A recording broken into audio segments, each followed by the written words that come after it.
आज के इस खास कार्यक्रम में पिछोर विधानसभा से जुड़े हुए रोचक किस्से और कहानियाँ। जो हमारे साथ इस कार्यक्रम में जो शख्सियत हैं, जो पिछोर विधानसभा से 10 साल विधायक रहे, भैया साहब लोधी जी। उनकी शुरुआत रही हुई राजनीति में और उस टाइम क्या परिदृश्य था विधानसभा पिछोर का। इमरजेंसी हटने के बाद आप उस समय क्या कॉलेज में पढ़ रहे थे, क्या शुरुआत से थोड़ा सा बताइए। 1977 में जो इमरजेंसी हटी उसके बाद जो चुनाव हुए, उन चुनाव विधानसभा चुनाव में भी मैं सक्रिय रहा हूँ। अच्छा। उससे पहले अब स्टूडेंट लाइफ में भी स्टूडेंट जो छात्रों की राजनीति वो भी मैं करता रहा हूँ। अच्छा, कॉलेज का प्रेसिडेंट भी रहा हूँ। जी। और मैं स्पोर्ट में विशेष रुचि रहने की वजह से या पढ़ाई में भी मैं ठीक रहा हूँ, इसलिए जो मेरे छात्र साथी लोग थे तो वो मेरे जो खेलों की बड़ी से कबड्डी मेरी बहुत प्रिय गेम था। और लोग कबड्डी को देखने के लिए आया करते थे, तो मेरा गांव-गांव में लोगों में ये चर्चा का विषय रहा कि बहुत अच्छे लोग हैं और बहुत अच्छे खिलाड़ी हैं जी वो। उससे मेरी शुरुआत हुई है। ठीक है। उसके उसके बाद मैं 78 में मैं जो निर्विरोध सरपंच बना इमलिया पिछोर से। अच्छा, पहली बार आप 78 में सरपंच बने। 78 में सरपंच बना हूँ। ठीक है। इसके बाद मैं 79 में मैं जनपद अध्यक्ष पिछोर बना हूँ। ठीक है। और 80 में मुझे कांग्रेस से टिकट मिला और मैं विधायक बना 80 में। आप उस समय काफ़ी युवा अवस्था में रहे होंगे, क्या उम्र थी उस समय आप? 25 पार की थी मैंने बात। अच्छा, 25 साल। पहली बार आप जब चुनाव लड़े तो आपका नाम पहले से ही चर्चाओं में था, क्योंकि टिकट को लेकर भी कहीं ना कहीं वो संघर्ष होता था, तो वो आपने कैसे मैनेज किया था? मैं जनपद अध्यक्ष होने के नाते हम जब श्रीमंत सिंधिया जी, माधवराव जी सिंधिया जी, हमारे इस गुना सीपरी लोकसभा के प्रत्याशी हुआ करते थे और वो वहाँ से चुनाव लड़े, तो मैंने सक्रिय रूप से उनके साथ रहा जी। और उनका मुझे बर्दाश्त और आशीर्वाद प्राप्त हुआ। मुझे इस पिछोर विधानसभा से टिकट प्राप्त हुआ और उसमें उनके वजह से विजयश्री प्राप्त हुई। अच्छा, मतलब स्वर्गीय माधवराव सिंधिया जी ने आपको यानी कि पहली बार चुनावी मैदान में उन्होंने उतारा। उन्होंने पहली बार मुझे चुनाव समर में उतारा। 80 का चुनाव जीतते हैं, पहली बार विधायक बनते हैं। उसके बाद 85 का चुनाव लगातार दूसरी बार आप जीतते हैं। उसके बाद आप मंत्री बनते हैं। तो आपने जो पिछोर क्षेत्र में आपको सिंचाई विभाग आपको मंत्रालय था, तो उस दौरान आपने जो काम कराए हों क्षेत्र के अंदर, वो एक दो थोड़ा सा आप बताइए।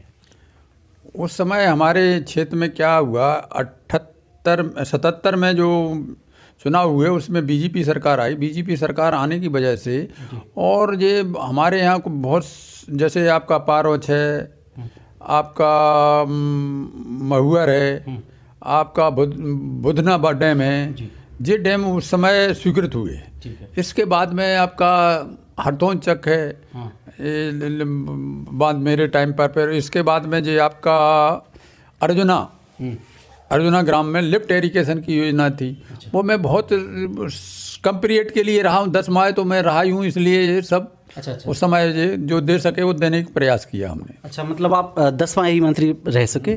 कहा जाता है कि जो वर्तमान विधायक हैं, लोगों का ऐसा कहना है कि वो भी उसी समय यहाँ पर जनपद अध्यक्ष थे और उस जनपद अध्यक्ष के एक चुनाव को लेकर आप दोनों में कहीं टकराव हुआ। उसके बाद उन्होंने आपको, खास में कितनी सच्चाई है? सच्चाई ये है कि 80 में इनका मेरे लिए सहयोग मिला, 80 के चुनाव में, और 85 में इनका मेरे लिए कोई सहयोग नहीं मिला। इनसे जो बन सका वो विरोध में काम किया। यानी कि सिर्फ पहला चुनाव ही रहा। उसके बाद 90 का चुनाव जो हुआ उसमें आप लड़े नहीं या टिकट कटा, जो भी कारण रहे। इसके बाद लेकिन जो 93 का चुनाव हुआ उसमें भाग लेते तो उस पिछोर विधानसभा का इतिहास कुछ और हो सकता था। 93 का ही नहीं, यदि 90 का मैं चुनाव लड़ा होता तो मुझे विजयश्री मिलती, इसमें कोई दो राय संदेह नहीं है। 93 में तो मिलता तो जीतता ही, 90 में मैं निश्चित रूप से विजयश्री मिलती, जीतता, लेकिन टिकट नहीं मिला। तो पिछोर से विधायक हैं, कि इतने वर्ष का उनका कार्यकाल रहा, उसमें आपको क्या लगता है कि उन्होंने क्षेत्र में जो काम किए, क्या वो जनता के लिए काफ़ी हैं?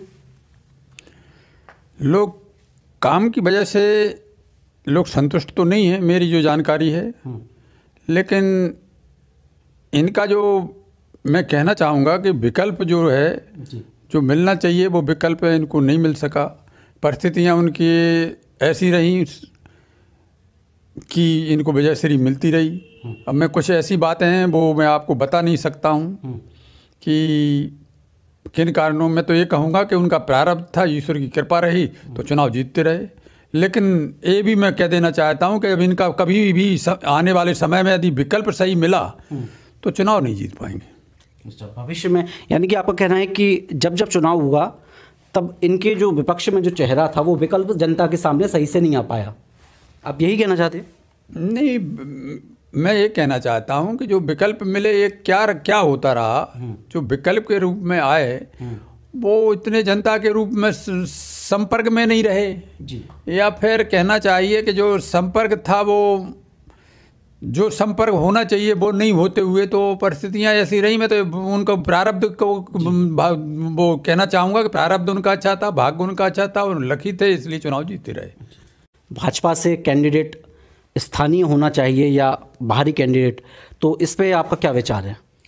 इसके बारे में बड़ा दो टूक है मेरा कहना कि यदि स्थानीय व्यक्ति होगा तो निश्चित रूप से जनता में जान पहचान होगी, जनता के काम आता रहा है, काम उसको वो भली भांति जानते हैं, तो निश्चित रूप से बाहरी व्यक्ति की तुलना में जो क्षेत्रीय व्यक्ति होगा वो भारी पड़ेगा।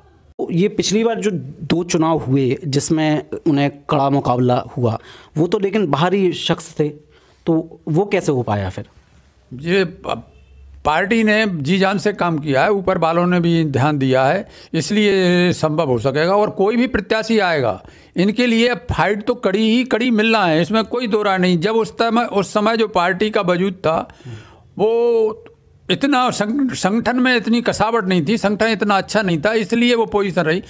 पिछोर का विधानसभा का जो इतिहास है वो तो हम सभी के सामने है, लेकिन फिर भी जनता, आम जनता जो है उसको शायद उतना पता नहीं है कि एक विधायक के पास क्या क्या अधिकार रहते हैं जो वो जनता के भले के लिए इस्तेमाल कर सकता है, या चाहे वो विधायक निधि हो। चूँकि आप खुद एक विधायक रह चुके हैं, तो आपको क्या लगता है कि क्या क्या और हो सकता है पिछोर में? पिछोर में वैसे हमारी भारतीय जनता पार्टी ने जो सिंचाई का क्षेत्र है, सिंचाई के क्षेत्र के लिए बहुत बढ़ाया है। ऐसे आपकी राजघाट नहर आ गई, आपकी उर नदी आ रही है। उर नदी के लिए भी मैंने माननीय मुख्यमंत्री जी आए थे, सम्माननीय श्री शिवराज सिंह जी, यहाँ पर आम सभा थी और मैंने मांग पत्र रखा था, उन्होंने घोषणा भी की थी कि हम इसको जरूर बनाएंगे और उन्होंने बनवाया। अब कुछ ही समय बचा है चुनाव के लिए, विधानसभा चुनाव के लिए। चर्चा ये भी है कि आप एक बार दोबारा चुनावी मैदान में उतर सकते हैं, इसमें कितनी सच्चाई है? इसमें हमारी भारतीय जनता पार्टी जिसको भी टिकट देंगे हम उस व्यक्ति का जी जान से प्रचार और मेहनत करेंगे, उसको जिताने की कोशिश करेंगे, ये हमारा प्रयास रहेगा। यानी कि पार्टी किसी को भी दे आप उसका समर्थन बिल्कुल करेंगे। यानी आप अपने आप को कंटेस्टेंट के तौर पे नहीं पेश कर रहे हैं? नहीं, हम हर कोई व्यक्ति चाहता है कि भाई, हर कोई व्यक्ति नहीं, जो हमारी भी इच्छा है कि भाई टिकट मिलना चाहिए और टिकट मिलेगा तो चुनाव हम निकालेंगे। ये थे पिछोर के पूर्व विधायक और मंत्री भैया साहब लोधी जी। आपने इस वीडियो को देखा, इसके लिए आप सभी का बहुत बहुत धन्यवाद। हमारे चैनल को सब्सक्राइब करना ना भूलें और वीडियो को लाइक और शेयर अवश्य करें। धन्यवाद।